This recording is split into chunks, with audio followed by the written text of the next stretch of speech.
Hi mga B! Magandang araw, magandang buhay.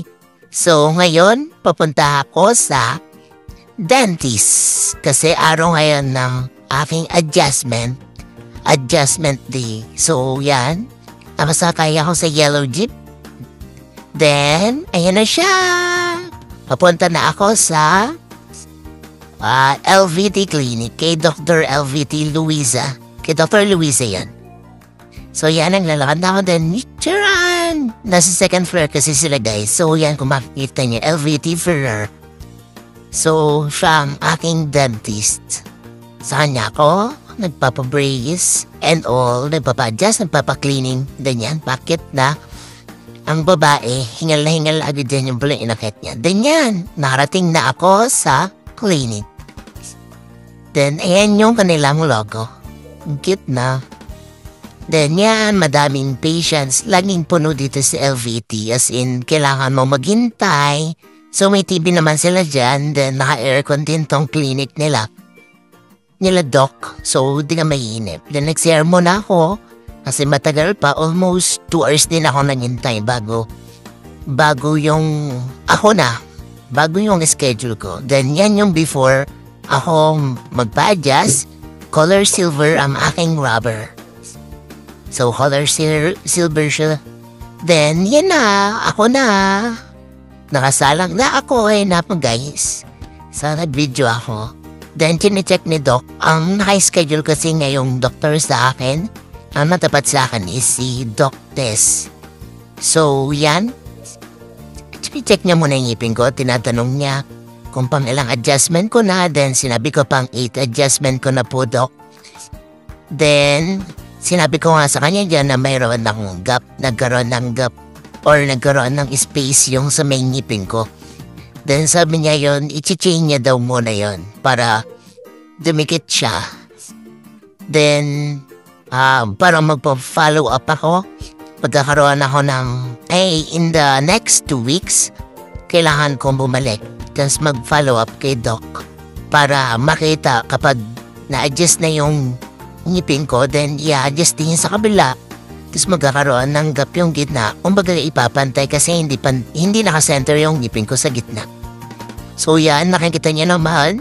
Sobrang sakit ng ngipin ko, tay. Sobrang sakit ng ngipin mo, mami. Hindi naman ha. Nangingilo siya, nangingilo. Nangingilo ko dyan, nalata naman sa mukha. Tapos nagdala-dala ko yung kamay na apat-apat pala yung papain. Paano sa mukha ko din yan? Tinatanggalan ni Doc yung dati kong rubber, which is yung color silver.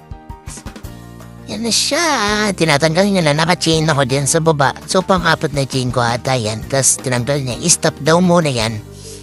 Hanggang dyan daw muna yung chain ko. Kasi, i-adjust mo na yun sa taas. Then yan, chinecheck niya kung ano, lalagyan niya. So yan, grabe diba? Grabe ang kulang na lang yun yung ano ko, yung bibig ko, bulat-latin. Grabe sa pagbulat-lat. Tapos punas nga ako, punas dyan dahil yung laway ko. Yung laway ko, bibo, nga bagsak na, bi.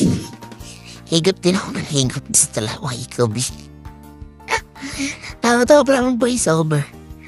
Pero ako hinihingal kasi time-lapse ko yung video kasi sobrang haba kapag di yung shit time-lapse. So yan, nilalagay na ang napili kong rubber is color pink. So yan, nilalagay na isa-isa. So masakit yan ha, para ba lang hindi, kaya nga pag mukha ko yan. Pero nanonood lang ako dyan ng TV para chill lang. Pero sobrang sakit niyan, di, sa totoo lang. O ayan na, iniisa-isa na na Doc. Yan na siya guys. Yan na siya mga bi. Mga bi na lang tawag sa inyo kasi niyo ba yan? Mga binalang itatawag sa inyo. So, yung pangalan ng page ko is papalitan pa yan ng Lordane. Kasi papalitan ko na siya. Dati kasi ang pangalan is Lordane's Artworks. Ngayon, So, ayun na. Smile. Tapos na yung sa baba. Then yung sa taas naman, check na ni Doc. Na-explain niya yan na magiging kailangan daw i-center ang aking teeth. So, adjust pa yan. So, nilalagay na yung ano ko, yung wire. Then, ayan na siya. Na-explain dyan ito kung na mausap mo na yun sa kabila.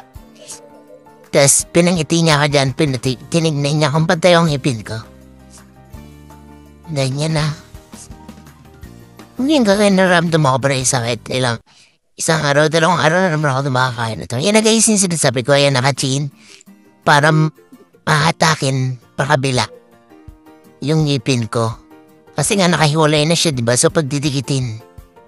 Naka-chain, ginagamit yung chain na rubber para magdikit yung ngipin, babatakin niya. So masakit na naman yan. Masakit na naman, sasakit na naman yung ngipin ko. Hindi na naman ako makakain na mga matitigas. Pero taste lang. Sana, pang 8 adjustment ko na yan eh. So, ilan ba? 8 na ito.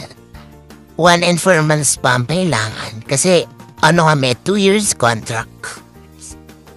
2 years contract po. Nakapagpa-cleaning na din ako, deep cleaning, dahil nakapagpapasta na din sa kanila din yan. Yan. Konti na lang, matatapos na. Yan. Di ba, ang dal-dal pa rin kahit binibrisa sa branded. Pagkwento ko sa Pido, kasi abang inanin, ipin ko nakausap ko din yan. Taran! Tapos na. So, pinagbumog na ako dyan.